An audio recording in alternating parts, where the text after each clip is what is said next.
आप ये वीडियो देखिए, अल-फलाह यूनिवर्सिटी के अंदर का है ये वीडियो। इस वीडियो में एक फाइल में कुछ दस्तावेज हैं, जो दस्तावेज हम आपको दिखा रहे हैं। आप सोच रहे होंगे कि हम आपको ये दस्तावेज क्यों दिखा रहे हैं, तो आपको ये बता दें कि ये एक फर्जी मेडिकल रिपोर्ट है। जानकारी के मुताबिक ऐसी सैकड़ों रिपोर्ट्स हर दिन अल-फलाह में तैयार की जाती थी। इन दस्तावेजों पर डॉक्टर्स के साइन पहले से हुआ करते थे।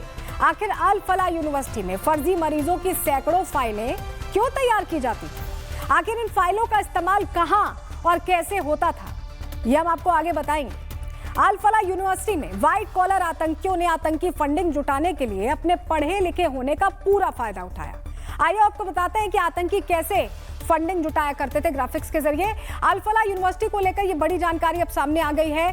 अस्पताल में फर्जी मरीजों की फाइलें बनाई जाती हैं, जैसी एक फाइल हमने आपको दिखाई।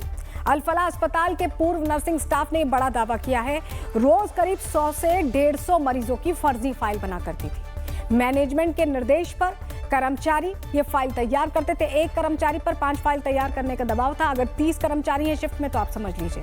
और जो आदेश नहीं मानता था उनकी सैलरी काट ली जाती थी। फर्जी फाइलों को लेकर कई सवाल भी उठ खड़े हुए हैं। क्या फर्जी फाइलों के जरिए ही ये सारा फंड जुटाया गया? क्या आतंकी फंडिंग के लिए ये फर्जी फाइलें बनाई गई? क्या आतंकियों ने पढ़े लिखे होने का फायदा उठाया और ये फाइलें बना के फर्जी मरीजों के जरिए पैसों की उगाही चली? अल-फलाह यूनिवर्सिटी में फर्जी मरीजों की फाइलें बनाने का खुलासा करने वाले पूर्व नर्सिंग स्टाफ से हमारी टीम ने फोन पर बात की। सुनिए अल-फलाह को लेकर वहां का पूर्व नर्सिंग स्टाफ कितने बड़े खुलासे कर रहा है और क्या क्या जानकारी दे रहा है। जो आपने काम करते हैं, मेरे पास एविडेंस रखे हुए हैं। क्या एविडेंस है? वो फेक फाइल। अच्छा, किन की ये फेक फाइल होती थी? पेशेंटों की होती थी। मतलब किसी पर्टिकुलर रिलीजन की फेक फाइल पर स्टाफ 5 फाइल बनती थी पर नाइट में। अच्छा, मतलब हर एक स्टाफ को बोला जाता था कि वो रात में 5 फाइल बनाए। ऐसा कितने स्टाफ के साथ होता था? सभी स्टाफ जो नाइट ड्यूटी में था। अच्छा, तो एक रात में फिर कितनी फाइल बन जाती होंगी? 100 से 150 फाइल तो आराम से बन जाती है। और ये किसके कहने पर बनाने के लिए बोला जाता था? ये तो वहाँ का मैनेजमेंट की तरफ से था। ने सर कब से कब तक काम किया है इसमें अल-फलाह यूनिवर्सिटी में? ये तो मैंने जुलाई में से और अक्टूबर तक किया। तो कोई दबाव बनाते थे ये लोग फेक फाइल बनाने के लिए? हाँ, उसका तो था, उसमें प्रेशर देते थे स्टाफ के लिए। और अगर कोई नहीं बनाए तो फिर उसमें सैलरी इशू निकालते। हिंदू स्टाफ था, उनके साथ भेदभाव होता था? किया था, मैंने बताया भी था। एक दिन कुछ स्टाफ था वो वहाँ के लिए सपोर्ट करता था। कहाँ के लिए? पाकिस्तान पाकिस्तान के के लिए। लिए सपोर्ट करता था। हाँ। क्या नारेबाजी होती थी क्या कैंपस में पाकिस्तान को हंसी मजाक में कुछ ऐसे ही बोलते थे। पाकिस्तान की पढ़ाई करते थे? हाँ। अच्छा, तो ये कौन, मतलब वहाँ के डॉक्टर से, जो लोकल डॉक्टर हैं, कौन होते? नहीं, स्टाफ था। डॉक्टर से तो इतनी बातचीत नहीं थी। अच्छा, और ये स्टाफ कहाँ का रहने वाला था जो पाकिस्तान की पढ़ाई करता था? आपने क्यों छोड़ा? मैंने तो मैनेजमेंट को देख के छोड़ा था। हो सकता है इनको जो ट्रस्ट में फंडिंग आती है उसके लिए तैयार करते हो। इसमें होगा 25-30% तो आराम से। और ये सब लोग मतलब पाकिस्तान की पढ़ाई करते थे? तो थिंकिंग तो सबकी एक जैसी होगी जहाँ तक है। कभी नारेबाजी भी हुई पाकिस्तान को लेकर? तो वो जब वो मरा था ना डॉक्टर उमर, उसका शोक मनाया गया। कभी मुजम्मिल या उमर से या शाहीन से कभी आपकी मुलाकात हुई, कभी इंटरेक्शन हुआ? उमर ही देखा था, बाकी वो मुजम्मिल थे और शाहीन तो मैंने अब वो तो शायद हॉस्पिटल की नहीं थी। अच्छा। किसी और हॉस्पिटल की थी।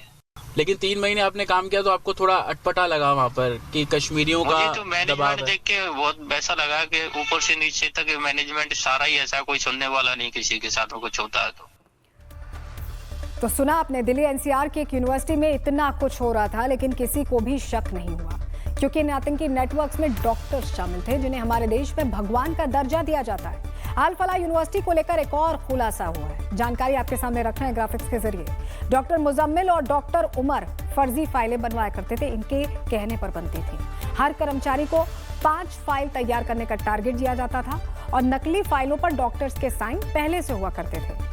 फाइल में केवल मेडिकल चार्ट नोट्स बनाए जाते थे और इन फाइलों में उन दवाइयों का रिकॉर्ड बनाया जाता था जो दवाइयां मरीजों के लिए इस्तेमाल ही नहीं होती थी।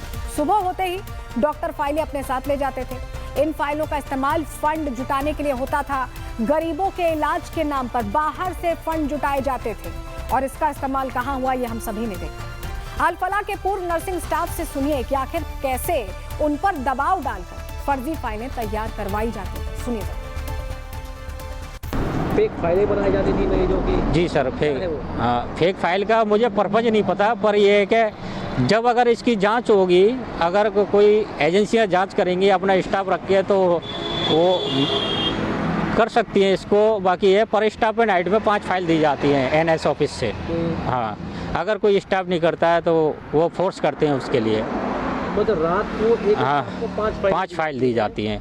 जबकि हमने ये बोला था कि हम एक आईसीयू क्रिटिकल यूनिट होती है, हम उसमें पेशेंट को देखते हैं, आपकी फाइल कैसे करें कि ये आपको कंपलसरी है करना, नहीं आपकी सैलरी होल्ड भी की जा सकती है, कट भी सकती है। तो सुना आपने रिपब्लिक भारत से बातचीत में कितना बड़ा खुलासा हुआ है। अल फलाह यूनिवर्सिटी में आतंकी पाठ के साथ साथ हिंदुओं से नफरत का पाठ भी पढ़ाया जाता था, ये भी पता चला है। हिंदू स्टाफ के साथ मुस्लिम कर्मचारी अक्सर भेदभाव किया करते थे, यहाँ तक कि कई बार मुस्लिम स्टाफ पाकिस्तान के नारे भी लगाते थे। जो जानकारियां नई सामने आई आपको बता देते हैं। अल फलाह में हिंदू स्टाफ से भेदभाव होता था। यूनिवर्सिटी का 80% स्टाफ मुस्लिम था, 20% हिंदू। इसमें से भी 35% स्टाफ और डॉक्टर्स कश्मीर से थे। नाइट ड्यूटी के वक्त स्टाफ पाकिस्तान पर चर्चा करता, बातचीत करता। कश्मीरी स्टाफ डॉक्टर जो थे वहां पर वो पाकिस्तान के नारे भी लगाते उनके समर्थन में। यूनिवर्सिटी प्रशासन से इसकी शिकायत भी की गई, लेकिन यूनिवर्सिटी प्रशासन ने मामले पर कोई एक्शन नहीं लिया, इसे दरकिनार कर दिया। अल फलाह के पूर्व नर्सिंग स्टाफ से सुनिए कि आखिर कैसे यूनिवर्सिटी में हिंदू स्टाफ से भेदभाव किया जाता था, इसकी गवाही सामने आ गई है। फेस्टिवल पे ज़रूर मुझे ऐसा लगा कि फेस्टिवल पे हर एक हॉस्पिटल में स्टाफ को एक मिठाई का डब्बा तो हर जगह मिलता है। किसी भी कंपनी में जाओ या किसी भी ऑर्गेनाइजेशन में तो वहाँ पे सबको दिया जाता है, जबकि स्टाफ को कुछ नहीं दिया गया था। कौन से त्योहार पे नहीं दिया गया?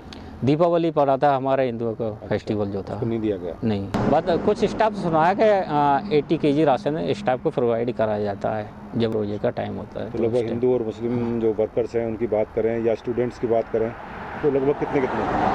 हाँ, ये रख लो सर, 80/20 का रेशो रख लो। अच्छा, हाँ, 20 हिंदू होंगे, हाँ, और 20% हाँ। हिंदू हैं। जबकि मुझे इसमें जो कश्मीर की साइड का जो स्टाफ है करीब 30% से ऊपर ही स्टाफ होगा वहाँ का। देखिए, आतंकी कनेक्शन अल फलाह का सामने आ गया, लेकिन अब वो अभिभावक परेशान हैं जिनके बच्चे इस यूनिवर्सिटी में वाकई पढ़ने गए थे, डॉक्टर बनने गए थे। अल फलाह के छात्रों के अभिभावकों में अब आक्रोश है। अभिभावकों ने केंद्र और राज्य सरकार को चिट्ठी लिखी है। अल फलाह मामले पर हाई लेवल कमेटी की उन्होंने मांग कर दी है। कमेटी में स्वास्थ्य विभाग हो, एनएमसी हो और विशेषज्ञ हो, ये मांग रखी गई है। कमेटी में अभिभावकों को शामिल करने की भी मांग है। कमेटी सुनिश्चित करे कि स्टूडेंट्स की पढ़ाई, प्रैक्टिस, इंटर्नशिप, रजिस्ट्रेशन पर कोई खतरा ना आए, क्योंकि वो तो पढ़ाई करने गए थे, आतंकी बनने थोड़ी गए थे। अभिभावकों को अपने बच्चों के भविष्य को लेकर चिंता है। अभिभावक बोल रहे हैं कि छात्रों को शक की नजर से देखा जा रहा है। ऐसे में उनके बच्चे को आगे परेशानियां झेलनी पड़ सकती हैं। बच्चे ना तो पढ़ाई कर पा रहे हैं, ना ही सो पा रहे हैं और उनकी डिग्री की भी टेंशन है। तो इसको लेकर कार्रवाई की मांग की गई है।